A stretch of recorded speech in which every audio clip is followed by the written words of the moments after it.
You will not always feel the way you do right now. The grief is, we're grieving something we lost, but then we add layers on top of it. What could I have done differently to prevent this from happening? You are going to be a different person after having grieved.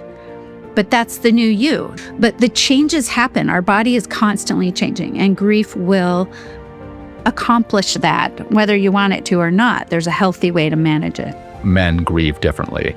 There's not necessarily a difference in how they feel that grief, but maybe how they process it. There's a lot of time when people go up to men who are grieving and they ask them, what are they doing? What administrative things are they doing to take care of things? I think it could even be more complicated for some men because they have this relationship to their feelings that they're not allowed to have those feelings. So they're like beating themselves up for feeling, grief when they should just be strong and get over it and put some fucking mud out and keep moving forward. Raw, uncut, and unapologetic. Welcome to Men Talking Mindfulness. Listen to the full episode on our podcast, Men Talking Mindfulness, or watch it here on YouTube. Thanks for checking us out. mentalkingmindfulness.com. Peace. All right. Well, here we go. This is something that I've struggled with in the past, in handling grief. I try to fix things, I try to immerse myself in work, staying late at work, or I go quiet when I'm struggling with loss or grief. And if that's you, then this episode is for you. This episode is actually going to pair well with the one that I did solo last week on the lie of self-sufficiency. You can't really white knuckle your way through loss. I've tried, and it really breaks you. Our guest today is Michelle Ann Collins. She's walked through her husband's suicide. She works with men to help them recognize and process grief. Her toolkit lives in the body, and that's with breath, movement, and simple mindfulness you can do in your truck or on the bedroom floor. And it's trauma aware and steady. And you're going to hear some straight talk about action style grief, why shame and regret keep you stuck, and why try harder isn't a plan. You'll get 1 5-minute practice you can use today, a realistic first month roadmap, and micro rituals that fit a packed schedule. That's going to include better sleep, calmer mood, fewer spikes of panic. And if yoga sounds soft or woo-woo, stick around. Michelle is going to make that practical. Michelle, welcome to the show. How are you? Thank you. Thanks for that lovely introduction, too. Good My to have you here. My pleasure. Will, good to see you, my friend. Yeah, you Happy too, New John. Year. Yeah, Happy New Year, everybody that's listening. Yeah, All right, Michelle, indeed. thank you for joining us. Happy New Year to you. And John, God, I can't believe we're starting another year. I know, Men it's Talking. nuts. We're actually 6 going years, into our man. sixth year. It's like insane. Wow. Nuts. I know. It's like, it feels good, Michelle. It's like, and we just keep getting stronger. And what older. a 6 years. Yeah, I know. Starting kidding. anything in 2020 is so Yeah, I know. We right? started came right out, at the pandemic. That's Yeah, right. exactly what caused this. and we're on the other side. So, here and we like are. we've grown so much that we do activities out there in the world, Michelle. So if you or anybody else listening wants to join our Spartan race and join our team on May 31st in Colorado Springs, come join us. Check out mentalkingmindfulness.com for information to sign up for our team. We'd love for you to join us. We already have a group of like 5 or 6 people, men and women. So if you want to get your ass off the couch and challenge yourself, then come join John and I, in Colorado Springs for our second. John and I are doing our second Spartan race, and we'll be definitely doing a third because we just want to do the trifecta and get like these cute medals that they put out. Basically, Good while we're for doing you it. guys. Right, I know. Yeah, I would love to join the run, except the only time I run is when I'm being chased by a wild animal. So. Oh, okay. All right. Well, we understand. Well, maybe Thank there will you. be a wild animal involved in the race. No, I'm good. I'm good. Thank you. That's all we really have. And we have a lot coming up this year, everybody. So, thank you for tuning in, but also hey, help us grow. Like, subscribe, review, leave a comment. You could even send this episode right off to somebody that you think might be struggling with grief and loss. And it's so easy to do with technology these days. Again, everything you want to learn about what we're doing and what's coming up is at mentalkingmindfulness.com. All right, let's get into this. And Michelle, you're already grounding, before you came on. So you're just such a great inspiration already. We're just going to do one breath grounding practice. Let's exhale out the breath. Really get empty on that exhale as best as you can. Like I always think of this moment as like deflating a tire, and then inflate, take a big inhale. Let's take a moment here and just hold it at the top for 5, 4, 3, 2, 1. Exhale, let it go out. Melting with that exhale, all that stress, that strain, hopefully landing you a little bit more presently into this moment. And all right. Hey, again, thank you everyone for being here. Oh, the exhale. I didn't say the exhale. Oh, yeah. No, you said it. That initial exhale was really long. I was like, I'm about to pass out here. Oh, yeah, I know. Okay, wake up, everybody, and start listening. Okay, that's right. And that's right. Michelle, if you haven't passed out, we got the spotlight on you, and we're gonna go right on. Thanks again for being here. We're gonna go. Talking about grief and loss. We're gonna go right into the deep end here. You yourself have walked through some profound loss, including your husband's suicide, and somehow found your way, barely surviving to inhabiting joy. So, what would you say to a man who secretly doubts that kind of transformation is even possible for him? What would I say? That is a right off the bat question. I think the first thing I would say is you will not always feel the way you do right now, because grief can feel very sticky. And one of the things that, the grief is, we're grieving something we lost, but then we add layers on top of it. We add, coulda, shoulda, wouldas, right? Especially with suicide. There's so much guilt. What could I have done differently to prevent this from happening? All suicide loss survivors go through that. So I think the main thing I would say is just try to convince or open up the dialogue that things will change. I never say, oh, you'll get over it. Oh, you'll feel better, because you can't guarantee that. But I can guarantee that you're not going to feel the same way that you do right now forever. Things change. Emotions change. So that's where I'd start. Yeah. Thank you for that. And that I think that's an important distinction, right? We've all heard time heals all wounds. And yeah, that's crap. Yeah, it's crap. It's crap. There are scars left behind, right? Effort, right? Effort, education, therapy, figuring out which therapy works for you. For some people, it's not talk therapy, right? Yeah. There's a lot out there, a lot of help out there. So it's figuring out which thing works for you. And that's a perfect segue into kind of our next question, right? You work with a lot of men. From your perspective, what is unique about how men grieve, first of all, and then how does a body-based, mindful approach meet them where they are instead of shaming them for not being emotionally connected? Right. Well, and I don't believe there's a lot of difference in how we feel between men and women. I think we all feel. It's what we do with the feelings, that we are conditioned from birth. Boys don't cry, right? Boys feel just as sad, just as upset. Grief is just as deep, maybe even deeper, depending on the studies that you read for men. But it's the coping with it that we are conditioned so differently, men and women. We women gather around in a circle and cry and cry and cry, and maybe do some self-care. Like after my mom died, I was grieving so hard, especially that first week. I literally, except to go to the funeral, didn't get out of bed. Oh, wow. After day 6, my friend, people were bringing me food and stuff. Oh, I know. I was incapacitated with grief when my mom died. So my friend came one day, and she had been there crawling into bed with me, making sure I eat. And she forced me to get dressed and go out and get a pedicure. Now, I'm guessing men are not going to do that, right? But the wiring, and of course, I'm just talking about generalities here, right? Sure. Emotions are a spectrum. But for a man, I would say make him go for a run, a swim, a basketball. Best case scenario, he's a puncher, and you go and get that punch, the a heavyweight bag going, Mm-hmm. because that is one of the best ways to move it. Again, you were wanting me to talk about embodying.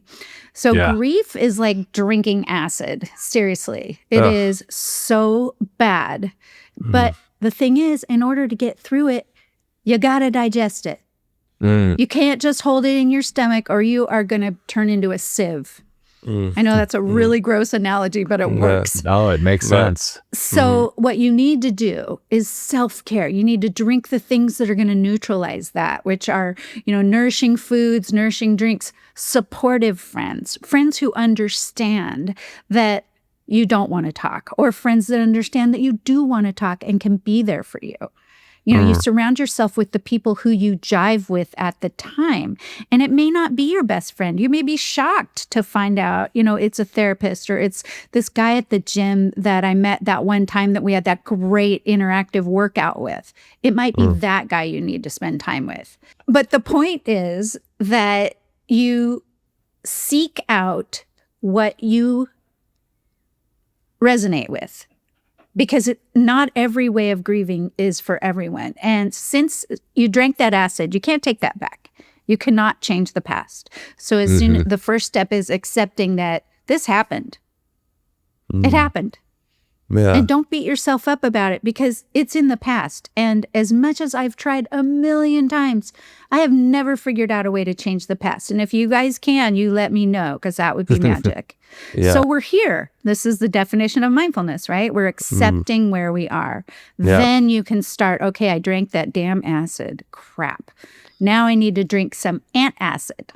And what is the antacid? The antacid is some type of physical, emotional, spiritual movement to digest the acid and pass it through. And you are going to have a new digestive system after this. Sticking with this overdone analogy now, you are going to be a different person after having grieved. But that's the new you. This is like you ran a marathon, you ran a triathlon or a Spartan race. You run a Spartan race.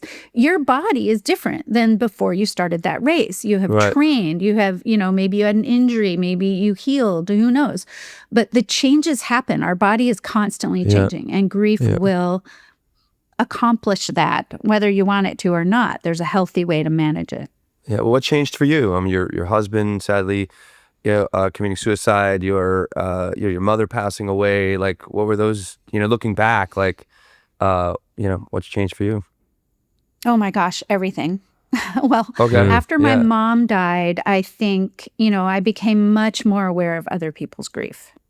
I became much more compassionate about not just grief, but mental illness in general.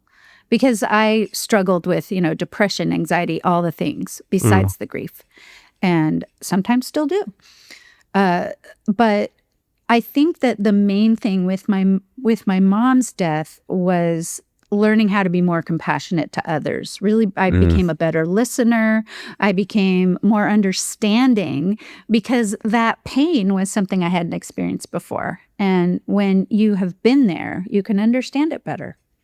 Which is why, as a griever, it's sometimes more helpful to find someone who is also in grief. We like the grief groups and that sort of thing. Or someone who's been through it. Like if you're in the military, TAPS is there for you. If you have any military connection, TAPS is an organization that helps you wherever you are with grief. And then I got, that was fast forward. So when Glenn died, I was using a lot of drugs, alcohol, all the self-soothing things. And when he died, it got worse because I couldn't feel the shame, the pain, the grief, all of it was overwhelming to me. And it was going to take me out. It was literally, I was going to die. I felt like I was going to die. Wow. And you probably know the statistics with suicide. If you have a primary relative who dies by suicide, your risk of suicide is higher. I didn't know that. So it is, yeah. Yeah. So I'm going to take a breath now. I'm with you. Had a really good friend who actually is the one who introduced me to Glenn, who came and found me in this just dissociated, drugged mess of a of a time in my life. And he said, if you do not cut down on your substances and get a trauma therapist, because I had developed PTSD by this point, then I'm going to put you in rehab. That was his threat to me. Wow. And as a true addict and user, I thought he was insane. I'm not a drug addict. What are you talking about? You're crazy. So that got me moving, and that was the depths, the dark night that we talk about. Sure. So I moved into trauma therapy, and my trauma therapist was an embodied, somatic therapy trauma therapist. So because I was having dissociative episodes, that was the most terrifying thing to me. It's the opposite of mindfulness, right? When you're practicing mindfulness, you are where you are. Yeah. When you're having a dissociative episode, you're in a different place than your body. Sure. And a lot of people with PTSD develop that dissociative episodes. And it was terrifying. Absolutely terrifying. One time it happened when I was driving. And, a friend of mine said, oh, well, that's just autopilot. No. I was having a flashback. I was actually in a different place and time than in my car, in my body. So my somatic trauma therapist was amazing. And I would sit on her couch and cry, and she would bring me back. And I would tell my story, and she would bring me back. Feel the floor underneath your feet. Feel your hands. She had this little fuzzy pillow with lots of texture on it. And feel the texture of the pillow. Feel your scarf. I love scarves, so I wear. Feel the texture of your scarf, and bring me back. And so I could go a little bit further through the story each time, and still know that I could get back. Well, and after it took a while. It was probably almost a year and a half before I stopped having dissociative episodes, but they got much less terrifying. And then the last one I had, I actually remember it. I've written about it. I caught it. I felt it happening. Like there's a physical sensation that happens leading up to it. And to me, the way I describe it is it feels like I would imagine those coaches feel when they get the Gatorade dumped on them. At the end of the winning game, that icy feeling. And I knew how to stay embodied because I had the tools, the mindfulness tools. Yeah.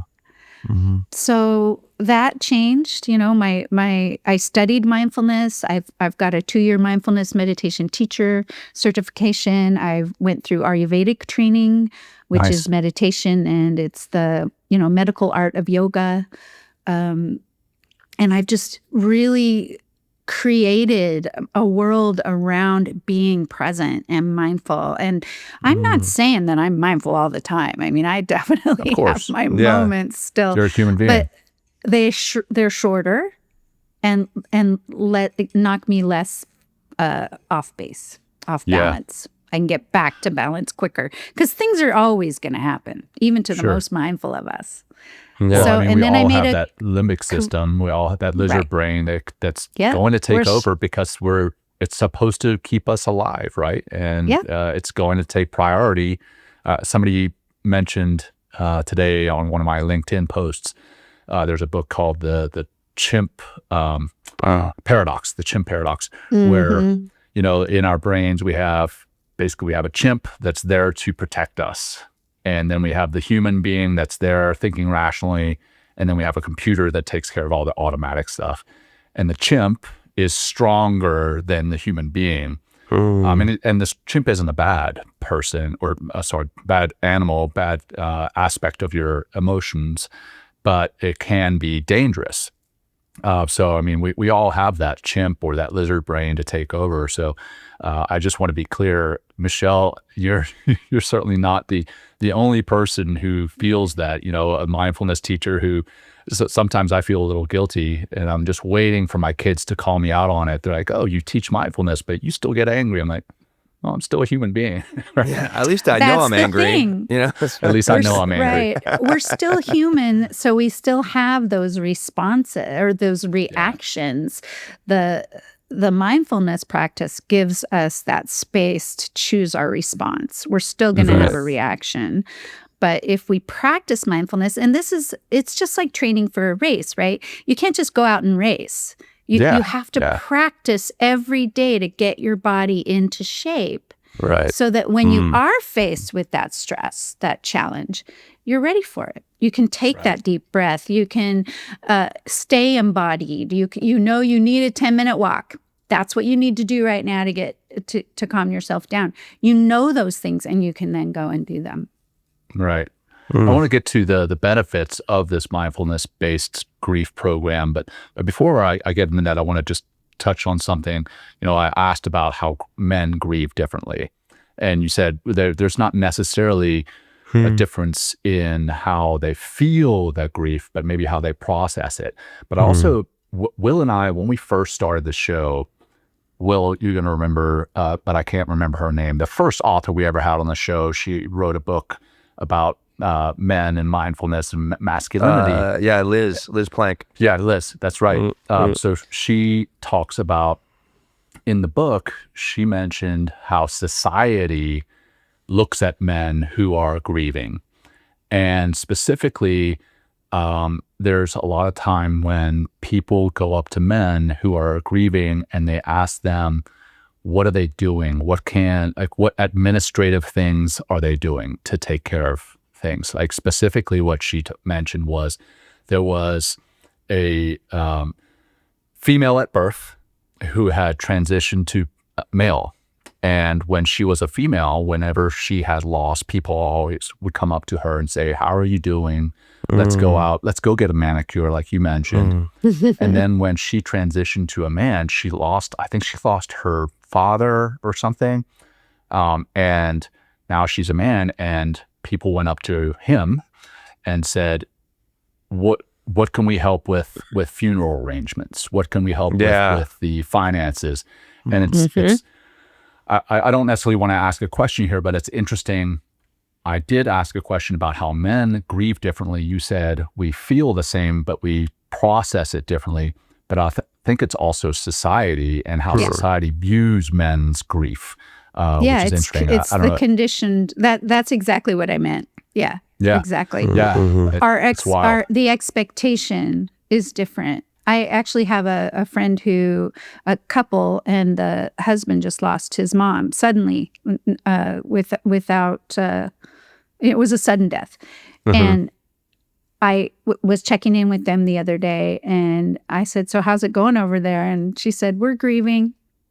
And I'm like, he is too? She said, he is too. Because, they know I'm in the grief world. So they when I'm asking, how's it going over there, it's a little bit different, Yeah, sure. Coming from you, I imagine. Yeah. So it is, there are different expectations with traditional genders, traditional gender roles, exactly what you said. The man, what are you doing? And the woman, how are you feeling? There's a perfect explanation. And we need to understand that the men are having all the same feelings. They're just stifling them. Nobody's giving them the antacid, right? No one's taking them to the spa, but they need it just as much. Yeah. It's just society doesn't give men room. I want to bring something up right now about that really warmed my heart. Do you remember Kobe Bryant's funeral? I don't remember the funeral, but I definitely remember the death.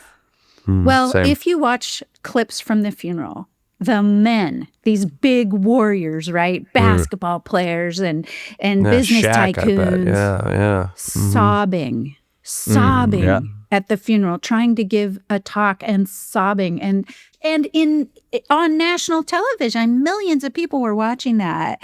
And it wasn't just the women who were expressing emotions. And I'm thinking, how many fans does Shaquille O'Neal have?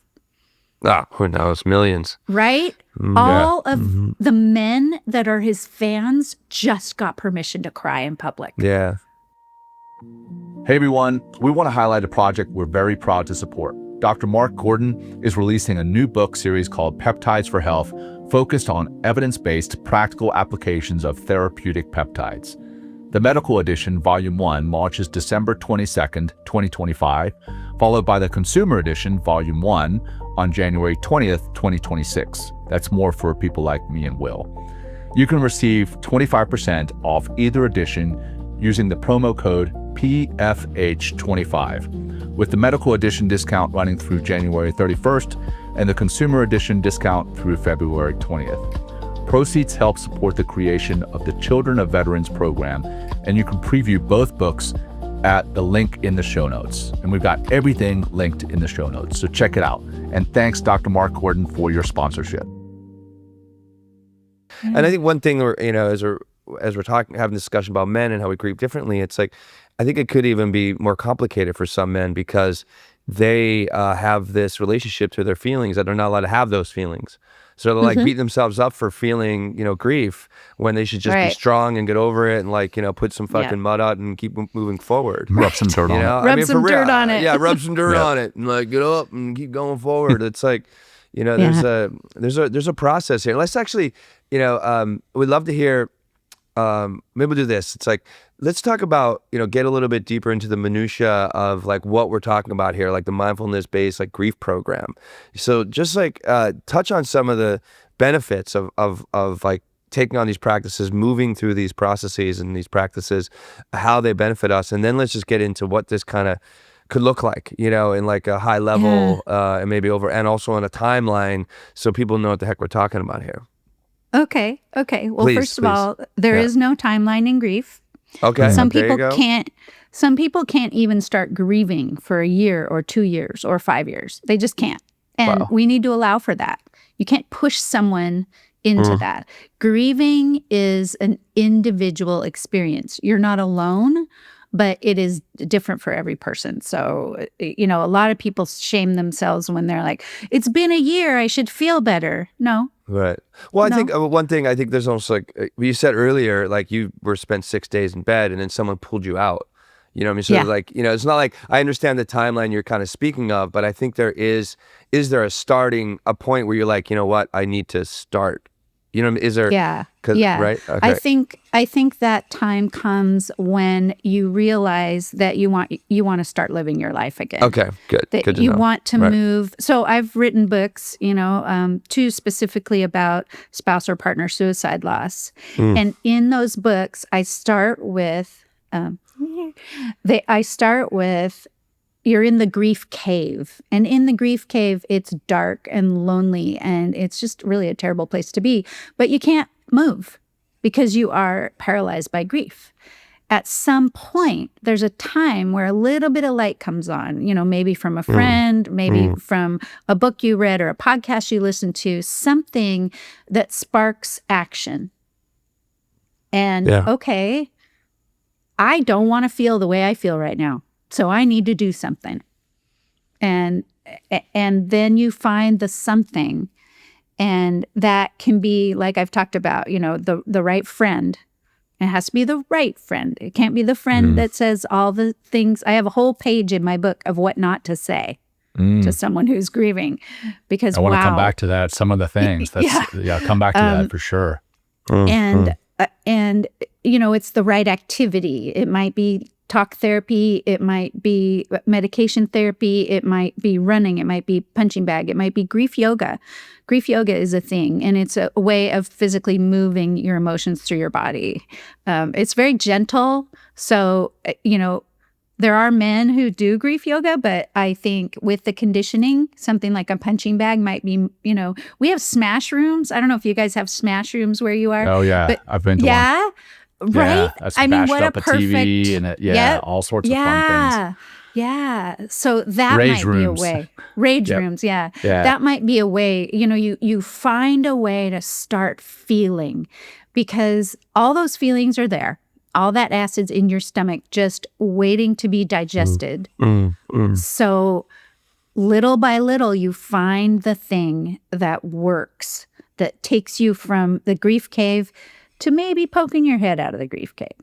And then you find the next thing that works. And there's, it may take a month, it may take a year. You may go from grief cave to hiking along in a week. You know, it might be like yeah. a light switch, not very common, but it's possible. So it's just that spark, to answer your question, to make a long answer short. It's that spark where you're like, I can't stand this anymore. Right. I can't stand the way I feel anymore. I want something to change. Yeah. And then when you do take that step and you go into you're coming back to Will's question, you go into that mindfulness-based grief program, what are some of the improvements that people can expect from that? Well, I think the main thing that mindfulness improves for all of us is allowing us to be present, like the definition of mindfulness, right? Present with whatever's happening at the current moment without judgment or rejection or, whatever term you want to use, accepting the present moment. And that's true of everything. I mean, mindfulness, what would we do without mindfulness when we're stuck in traffic? You're stuck in traffic, dude. I tell my kids that all the time. You want to bang your head. Rah! Is that going to get the traffic to move any faster? You know what? It's not. No. Or you could take a breath, think about what you're grateful for. I mean, there's so mindfulness to me always gives you a place to go, like a parachute or a trampoline, a safety net. So with grief, it's telling yourself, it's the knowing that you are where you are and that you find a tool to improve your situation if you choose to. A tool being, the somatic therapy I talked about, gratitude practice, improving your sleep, improving your nutrition, any type of self-care, getting those walks in, connecting with nature. Personally, for me, a long hot shower. I'm not a big fan of baths. Some people love baths. If you are present in the shower, showers are amazing. Are you ever actually there when you're taking a shower? No. You're thinking about the next 10 things you're going to do, whatever, oh God, did I clip my toenails? Crap. If you stand there in the shower and smell the beautiful smells of whatever type of body wash you use, feel that warm water coming over your body and you're present for it, even for a moment, oh my gosh. What a treat. Yeah. I mean, that's going to, improve your mood, right? It's going to, ultimately, if you're present and not thinking about the future or thinking about, in grief's case, the past or what you should have, could have, like you mentioned before. Exactly. It could improve your sleep. And once your sleep is improved, you're going to see drops in anxiety, depression, a regulation of emotions, these types of things. So, I mean, mindfulness helps us in everything that we do all the time, but with the grief and the loss, that's definitely going to be a helpful tool to attain some of these other helpful tools, right? Sleep is going to be a helpful one. It's the basis of emotional regulation. So you go from, I have a chart that when I'm giving a talk that I just love that I show, and it's got a list of emotions and an arrow. So you go from I am angry to I am experiencing anger. And if Big you difference. know, every experience is temporary. Right. So I am experiencing grief. And you can even kind of separate yourself out from it. How can I nurture you, my little ball of grief? What can I do with you? Do you need to be thrown against the wall? Do you need to be given some lotion on your feet? You can figure out a way to nurture it and have self-compassion for your suffering. Right. And like, well, it's also, you're speaking to like moving the energy through, right? I mean, grief is an emotion, energy in motion, or sometimes it gets stuck and it just kind of really messes with everything you're doing. Again, sleep, anxiety, depression. But when you start actually doing some practices, become more skillful in these practices and moving energy through them. You talked about rage rooms, punching bags and stuff like that. For men, it's like, that's going to exercise that energy and give it another place to go. So it's not like just kind of sitting inside of you and just like messing everything up. I'm a big fan of yelling too. Even for me, Yeah. I think, Yeah. you know, again, I hate stereotyping, but I think men are better yellers than women by and large. But standing, What a very sexist thing to say, Michelle. I know. We're really generalizing today. But, you know, holding it, depending on your environment, a pillow over your face and yelling, Right. you know, or the other day I was on the beach and I stepped on a bee. And anyway, I stood in front of the ocean in so much pain and I yelled, can we swear on this podcast? Oh, yeah. Please do. Okay, I just yelled, fuck! Whole breath. And I have to tell you, it helped. It helped. And what did you call it before the show? An AFCO, right? Another fucking growth opportunity. Right. Exactly. Well, I think you're talking about this screaming here, and through yoga, you know, we know the chakra system, and what is connected to the throat is the heart. And if your heart is aching because of the grief, and you're yelling into a pillow, you're accessing and kind of moving some of the energy out of the heart, some of that grief out of the heart. Right? No, I mean, it makes a lot of sense. I mean, these yogis, think of it woo and all the stuff you want. I mean, it is like ancient science that finally modern day science is waking up to, like, oh, they're right. You know, so just like screaming into the pillow is going to help you like exercise, you know, that energy out and through. No, for real. Nice play on words. I got you guys. I got you. You know, but no, it's for real. I mean, this is like, you know, we're electrical human beings. We're emotional human beings, and we have these energy systems in our body. And, you know, what's so nice about speaking about how to access and work through grief in this way is we're not just sitting like, what about, like, this is different than talk therapy, which, you know, I'm sure it could be helpful, but it just kind of keeps you in your head, you know, whereas like it doesn't move that energy in and out or through you, right? Which is so incredibly important because, again, grief is an emotion. It's not just a thought or an idea. The only way out is through. Yes. Right? Yep. Exactly. You have to work through it. And one of my meditation teachers, who's a wonderful guy, I highly recommend, his name's David J.I. Oh, I love David G. Yeah. That's where I get the take a long, slow, deep breath in. I love David G. He's fantastic. And he's especially, I think, very easy to relate for men. Honestly, I would recommend him over some other meditation teachers, specifically for men. So one of his teaching points is if you don't move it, then he says specifically in 9 months, I don't, you know, and I believe, I mean, he has done all the research and he's been in the biz for like 40 years. So and he worked with Deepak Chopra for a number of them. He was Deepak's right-hand man for a while. So, you know, the medical side is really informing his teaching.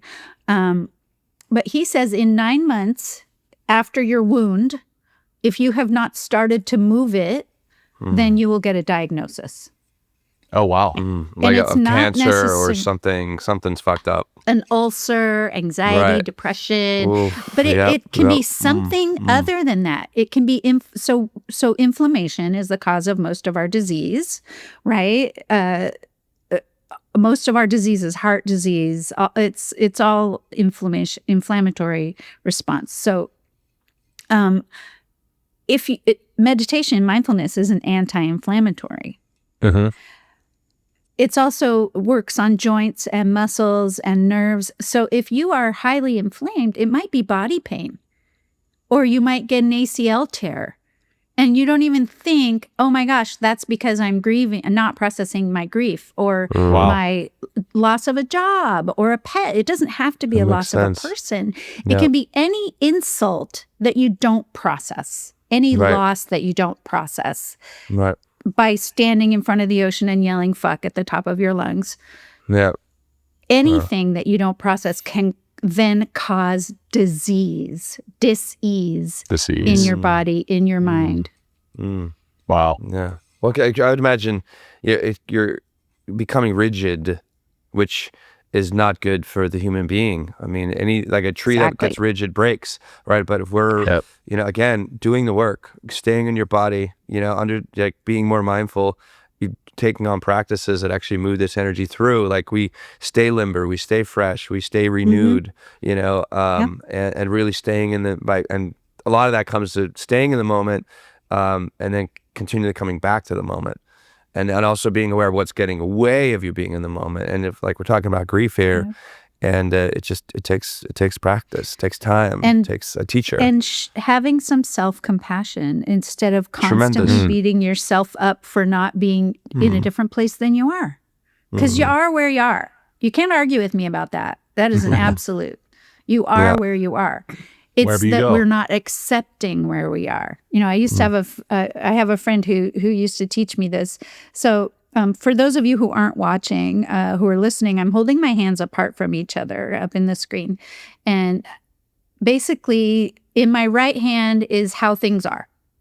That's how things are. They are how they are. My left hand is how I want things to be, how I wish things were, how I wish Glenn was still alive and my mom, and I wish some different things for the world that are going on now. You know, whatever that is, the space between my two hands is where all stress comes from. Right. If I can be with what is actually happening in the present moment, if I can be with it, another definition of mindfulness, right? Then I'm not going to feel stress. Yeah. Right. Well, you're bringing your consciousness to the moment. That chimp's going to come kick me out. Yeah. Well, it's going to continually try. And that's why, you know, keep, you know, developing, not even just for, we're all going to grieve at some point, you know, in our lives. And like, I think if you even, you know, I'm thinking of my parents, and they're getting older. It's getting a lot harder for them. It's getting more sad for, you know, me personally, and maybe selfishly, just to kind of see this aging process go down. And, you know, everyone's going to lose somebody. Everyone's going to lose their parents if you haven't already. You know, I think, like, so even if in anticipation to grief, like getting more mindful, becoming more skillful, staying in your body, developing this somatic awareness, you know, maybe you won't, like, it just, you're going to need these skills some time, you know, and especially in this case. Anticipatory grief is a real thing. I was just about to say that. But you know what? The day my mom got diagnosed with leukemia, I went into anticipatory grief. It was 3.5 years before she died. Wow. But I was already writing her eulogy because I mean, I'm a writer, so that's part of how I process things. But it was so inappropriate for me to be doing that. Now, it was a death sentence. No 66-year-old survives the type of leukemia she had. At least there was no 5-year survival rate. And she took a lot more treatment than anyone would have expected her to be able to take because she was in such good shape. But that entire 3.5 years was overshadowed by me knowing she was going to die. Now imagine if I had been present with her for some of those moments when I was off crying that she was going to die. How much more time I could have had with her. Yeah. Being mindful. I didn't have mindfulness practice back then. Yeah, well, you had the time. It's just you weren't present, right? You weren't present with her. Even when you were physically present, you were anticipating the end. Yeah. My parents, so they're both still alive, and over Christmas, you know, my dad is a planner, very much like I am, and they have reserved the plot of land that they're going to be buried in, and there's already a stone, and they took us over. Did they put holidays. The date on it already? No, thankfully not. Okay, that would be a little bit over the top. Yeah. Well, they took us. They were like, "Hey, we want you to come and see where we're going to be in a happy moment, rather than come and see it at the funeral." Oh, I love your parents. They're awesome. But I'll tell you, that started a little level of anticipatory grief in my mind. It was like, I don't see my parents often. I live in a completely different state. And there was a level of that. Anticipatory grief is real. And I'll tell you, I think there's also a level of anticipatory grief of leaving, like you're your own self, right? Your own mortality, and like, okay, what am I going to miss out on? I'm going to miss out on my kid's wedding. Am I going to miss out on graduation or these types of things? So there's anticipatory grief, I think, for others, and then there's a level of anticipatory grief for ourselves, which is just a wild thing. That's an excellent point. And I just want to put in a plug here for those of us who are listening, those of you who are listening to this podcast who are alive. I'm sure most of you. I hope you're all and alive. those of you in the spirit realm, there's another message for you, okay? Yeah. Okay, Michelle, sorry. Yes. I said that on purpose. I know. There is a level of responsibility for planning. Like, I love what your parents did. Part of the reason my grieving processes with my mom and with Glenn were so difficult was there wasn't a lot of talk about the what after. There was a little bit with my mom, we had picked out her spot and all that. But the more you can do to prepare, even if you don't have any disease or whatever, but to prepare you and your loved ones for death, because it is going to happen. Right. I know some of us have an immortality complex, but you're not. The better the death, the better the grief. The easier time the people that you're leaving have, the better time they're going to have grieving. The more accepting you are, if you get a diagnosis, the better time the people you are leaving are going to have. So you can help the people who you're leaving have an easier time starting right now by being prepared. And I know I sound like a freaking infomercial, but I can't stress it enough. If you're alive and fit and able to get your will and your estate and whatever in order and make your wishes clear, then someone in deep grief and shock isn't going to have to be making decisions, because that is a crappy time to make decisions. For sure. Some people say you shouldn't make an important decision within a year of losing a loved one. Okay. So what funeral home are you going to use? Yeah. I was at the scene of Glenn's death, and they're asking me when the coroner releases his body, because, they have to do a autopsy. Cause of death, autopsy. For a suicide, they have to take it in and do all that. Where would you like us to take the body? Are you freaking kidding me? I don't even know he's dead yet. I mean, I had seen I knew, but I couldn't comprehend that he was dead. And now you're asking me where to take his body? I just, know. So, of course, you can't plan ahead for sudden deaths, but you can be prepared. If he had had a will that I could find, my life would have been so much easier. Sure. I know that's something, on Valentine's Day, I had this commanding officer who used to say, one of the best things you can do for Valentine's Day is update your will. It's like, that's morbid, but he wasn't wrong. It's not morbid. It is the last gift you can give your family is an easy time after you go. It's a gift. It's wonderful. Well, but wills are hard to talk about, because for sure, then you have to think about you dying. Right. Well, let's kind of shift gears here. So we talked about the grief. We talked about what you can do as far as mindfulness, movement. One, I want to come back to the words that we shouldn't say. Let's do that, and then I want to come to what post-traumatic growth is. So. You said in your book you have a list of words you shouldn't say, or a list of phrases you shouldn't say. What are those? Right. And I don't have the page marked, so I'm just going to do my best to remember. No, of course. And my book, by the way, is Surviving Spouse or Partner Suicide Loss, a mindful guide for your journey through grief. I fought with the publisher about I'm not letting mindful out of the title, because there's too many words in the title. And then supporting a survivor of spouse or partner suicide loss, a mindful guide for co-journeying through grief. Because the second book came out of my experience. Well, both books came out of my experience, but the second book came out of exactly the answer to your question. There were a lot of well-meaning people that just didn't have the education. They were hurting too. So they would say things to make themselves feel better that really hurt me. Like a lot of people after a suicide are mad at the person who died. Mm-hmm. What's the word I'm looking for? That's not courageous person. Coward. What a coward. Thank you. Yeah. Well, I couldn't come up with that. Well, the profanity one came into mind. What a coward, right? Really? You're going to call my dead husband a coward? Yeah. Today, the day after he died. That's what you're doing? Right. You're young, you're pretty, you'll find another husband. Oh my goodness. Wow. I know.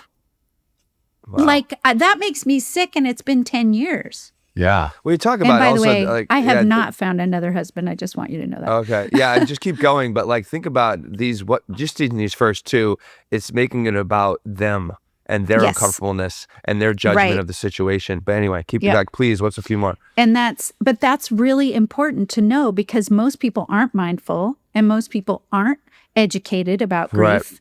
Right. So that's why I'm driven to write these books, is to try to educate people, because it's very well-meaning people. Yeah. Sometimes they just don't. Everybody has limits to the amount of pain they can feel. Now, if you're the primary mourner, you don't get a choice. You drank the acid. Back to that horrible analogy that I really want to get away from. But sorry, you keep coming back to it. Yeah, I know exactly. But you keep saying I know it's just such a good analogy.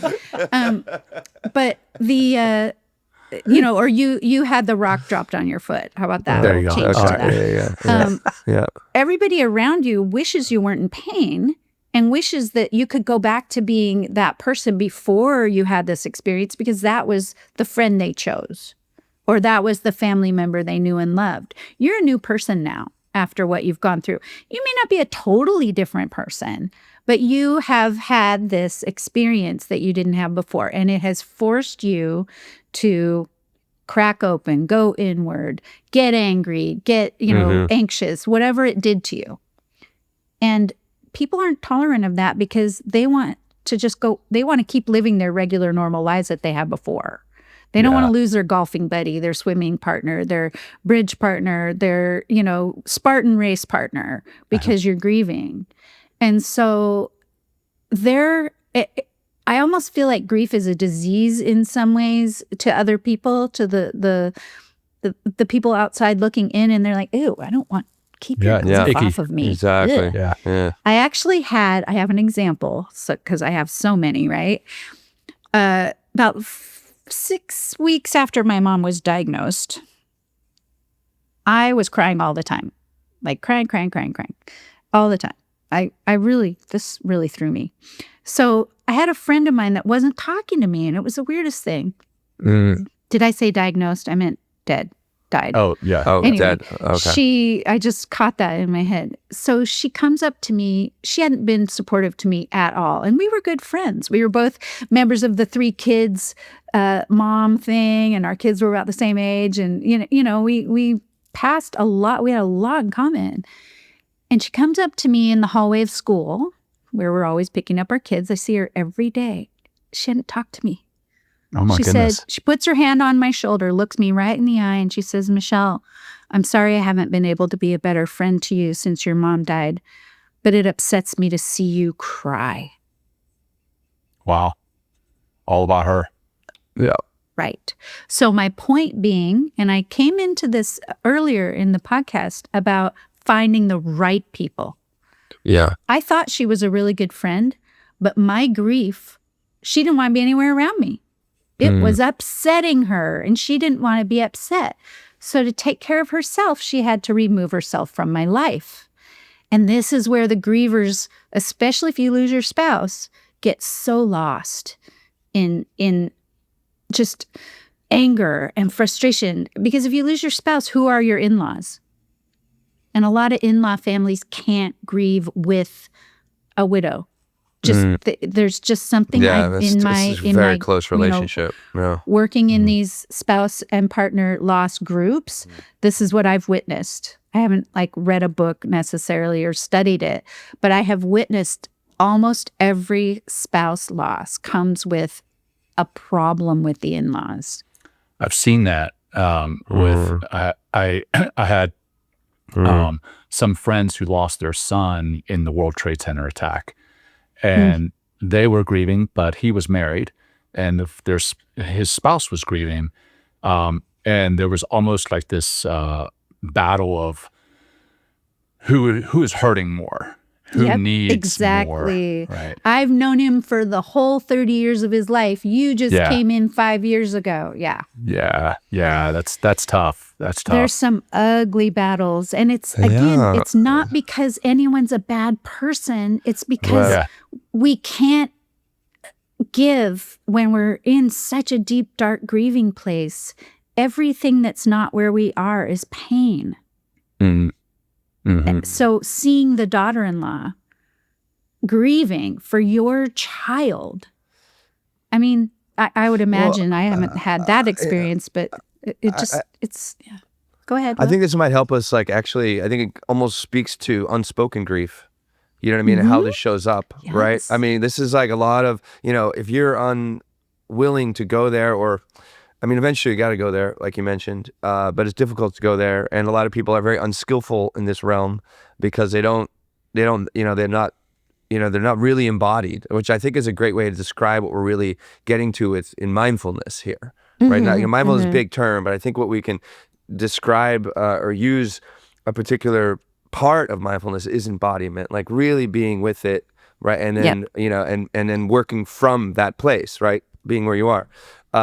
So what are some of the unspoken grief? I mean, where research suggests that men often grieve, through action, that might overt emotion, like, fixing, working, yelling, being aggressive, staying busy, so what do you see, with working with men or anybody from this unspoken grief place, which could be great for our audience to know? Well, I have to tell you, to be honest, by the time someone comes to me, they have gotten to the point where they're grieving, right? Okay, right. So I don't have a lot of that unspoken, but I can see it in partners, right? This is what my husband is doing this instead of being with me in grief, right? Or my brother's doing this instead of being with me in grief. And it's exactly what you're saying, Will. It's physical ways of processing emotion, just to stay afloat, really. Yeah. And I honestly, until you're ready to feel like you can feel the feelings, you can't force anybody to grieve in a different way. Right. So, like I was describing on my therapist's couch, I would step a toe in, and then a mindfulness practice. She would say, where are you feeling this in your body? And this is somatic therapy, right? So I would feel, and it took me months to even be able to put these things into words. And this is as a decades-long yogi. I was so disembodied. I had been doing yoga, forever, and where yoga is a very embodied practice. So finally, I have a breakthrough, and my chest is tight. When I think about this scene or this thing that's happened to me or Glenn's death, my chest gets tight. And that was it. I could connect to my body and become embodied and learn all the mindfulness tools to stay embodied. Yeah. We talked about, or touched on anyway, post-traumatic growth. And I've heard that, I've seen it. For our listeners, what does that mean? And then if there is something, what is one 5-minute practice you give men, or just in general, those who are grieving, that would reliably move the needle from grief to this growth? Sure, yeah. In 5 minutes, you can just go from grief to, no, I'm just kidding. I do have a practice. Moves the needle, move toward. And I think the key word there is practice. It's like I was saying before. Right. Practice even when you're not in your, like your parents bringing you to their gravesite, even when it's not currently occupied, but you get to see it when you're not in this extreme emotional state. Right. So I'm trying to remember both of your questions. So just post-traumatic growth, Right, growth. what it is, And the mindfulness and then a 5-minute practice. practice. Yeah. Okay, great. Just didn't want to miss anything. So post-traumatic growth, I've really kind of covered it in little bits across our conversation so far. Sure. Realizing that you are not the person you were before this trauma happened. And that doesn't have to be a bad thing. Yes, the trauma sucked, whatever it was. You don't have to go, oh, yay, I'm so glad that happened because now I'm a stronger person. No. Sure. The suck sucked. And you can just say that. That's fine, whatever that was. But now, like I talked about with losing my mom, I'm a more compassionate person. I'm a better listener. I'm more understanding of other people's pain. Yep. After I lost Glenn, I'm more understanding of the route that can be taken to avoid pain. I'm more understanding of the fact that you can survive anything if you have the right tools and support, and believe you can survive it. You just have to reach out, which is why I do grief coaching, so that I can be there for people. And I speak and all the things I do, write books, so that I can be one more resource. Right. So the post-traumatic growth is those skills and tools that you find that you didn't have in your life before that help you survive the trauma. But you still have those skills even when the trauma isn't ruling your life anymore. It never goes away. I'll always have PTSD. My nervous system will always be wired differently than it was before Glenn died. But what that forces me to do, the AFGO, the another fucking growth opportunity, is that I have to be more aware of challenges when they come in, more aware of what mindfulness practice I need to face the challenge, and more aware of practicing that mindfulness practice. And then you could add on that I wrote books and I speak and I, am a coach, and all the things that I'm doing now that I wasn't doing before Glenn died is a form of growth. Every time I meet with a client, every time I give a talk, it's hard. This work is hard. Being with someone in grief is hard. Everything hard is a growth opportunity. So I am constantly growing, and it's post-traumatic growth. Yeah, it makes you a stronger human being, it sounds like. I mean, because just like you're accessing the core parts of our humanity, being more patient, being more compassionate, being kinder, being more gentle, listening, being more present. It's like, God, it's almost, it's a strange gift in some way, the grief or a loss of someone, because if you embrace it, if you don't hide from it, if you don't numb it, if you don't keep trying to run from it, and I did all that. It just was trying to kill me. Yeah, right. Well, I woke up. It wasn't going to work out long term. So what if somebody's listening? They've searched. They're like, all right, grief or, and suffering, and what's a good first step? Like what? Somewhere, they're in the cave still, right? They know they got to get out. They don't know how to get out. They don't know how to take that first step. What would you say to them? I would say, again, this is the beauty of working with individuals, right? There's not a one-size-fits-all way to get people out of the grief cave. So it's remembering what sparks your life. Did you love running? Did you love video games? Did you love going out to lunch with a friend? Did you love going to the beach? What did you love before? It's still there. It might be hard, but from every therapist I've ever had, you have to go out and do the things you love. Maybe it's just listening to music. It doesn't have to be something, leaving the house can be really hard. And then there's a couple resources I want to mention. I mentioned TAPS for people who are involved in the military. And you don't, like my husband was military, but my friends and family were also covered. Anyone who knew him who was affected by that loss. So it doesn't have to just be the spouse. You can be a friend. And there aren't a lot of organizations that support just a friend. But if you're grieving, TAPS. And then the other resource I really want to talk about is it's grief.com is the website.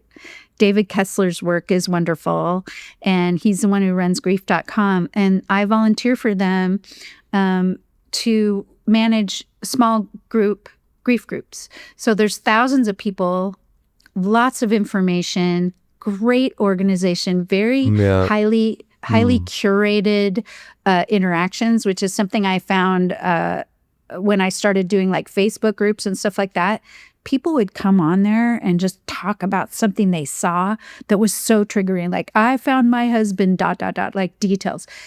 On grief.com, you're not going to run into anything triggering. It is very supportive, and there's a lot of information, education, which I, of course, am a big proponent of grief education. So those two things would be my starting point. Of course, anyone can reach out to me. I can find resources specifically for your needs, where you are in the world, what your loss is, all of that type of stuff. Well, keep going. Where can people find you? Tell us about your books. I mean, this is going to be in the show notes, everyone that's listening, but please, we'd love to just state it for the world there, Michelle, please. Sure. Yeah, it's inhabitjoy.com is my website, and everything's on there, including, I'm actually hoping to upload very soon a bunch of new meditations. I have a meditation library on there.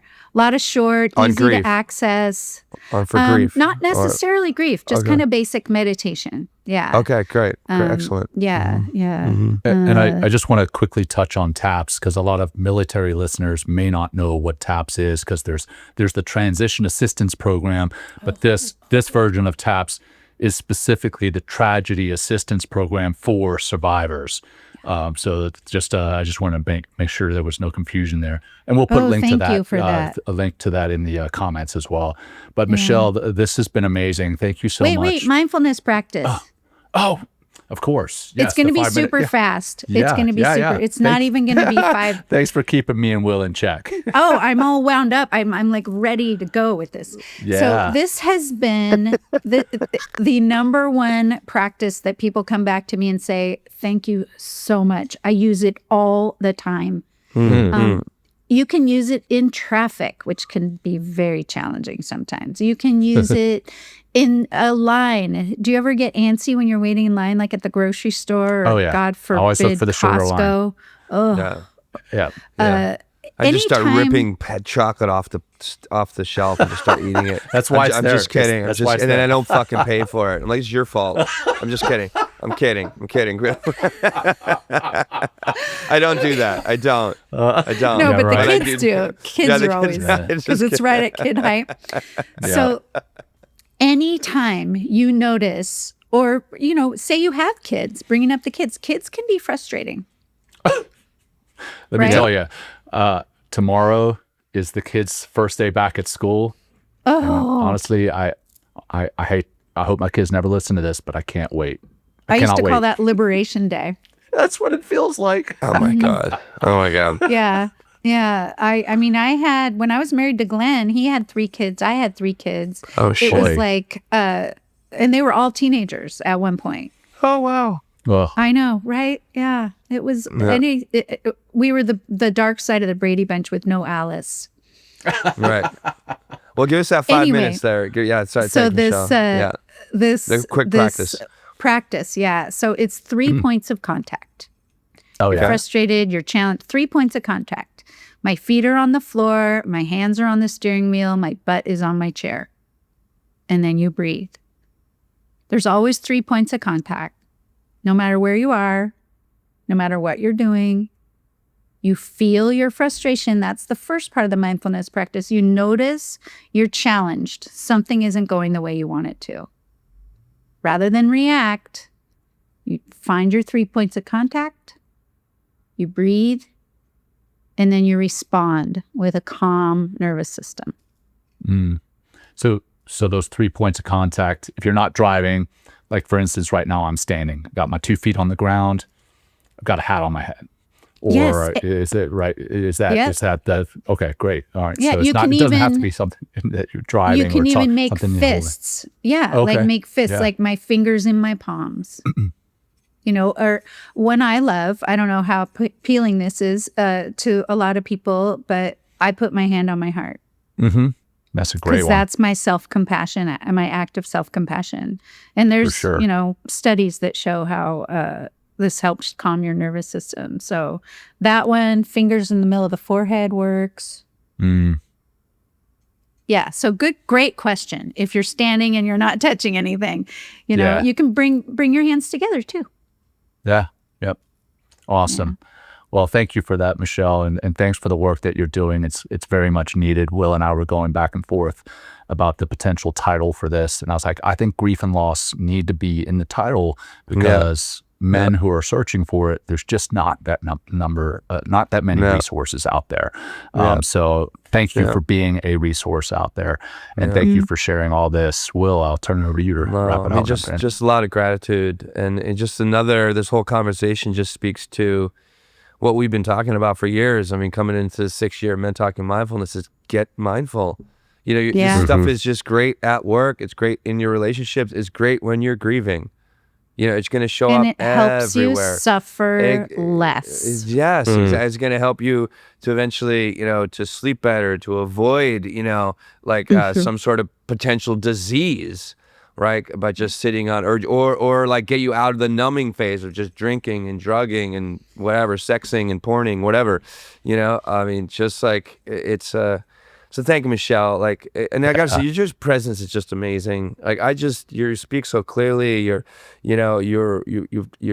gone through it, you've done the work, and it's just such an incredible conversation we had today. So I really just thank you for just being who you are and bringing this work to the world continually, and anything that we can do as a podcast to help you promote whatever, please let us know for sure. Oh, thanks so much. Yeah, just, anyone who wants a talk or a article or a coach, that's what I do. Yeah, there we go. Beautiful. There we go. And for our community out there, thanks so much for tuning in. If you got something out of this, or somebody who may be grieving right now, maybe going through a loss, please share this with them, and then maybe be there for them and make sure you're asking the right questions. So, hey, thanks again, Michelle. Thanks for our audience, and until next time, take care, everyone. Bye-bye. Right, thank you. Thank Peace. you. Thank you, Michelle. Thank you for joining us today. We hope you walk away with some new tools and insights to guide you on your life journey. New episodes are being published every week, so please join us again for some meaningful discussion. For more information, please check out mentalkingmindfulness.com.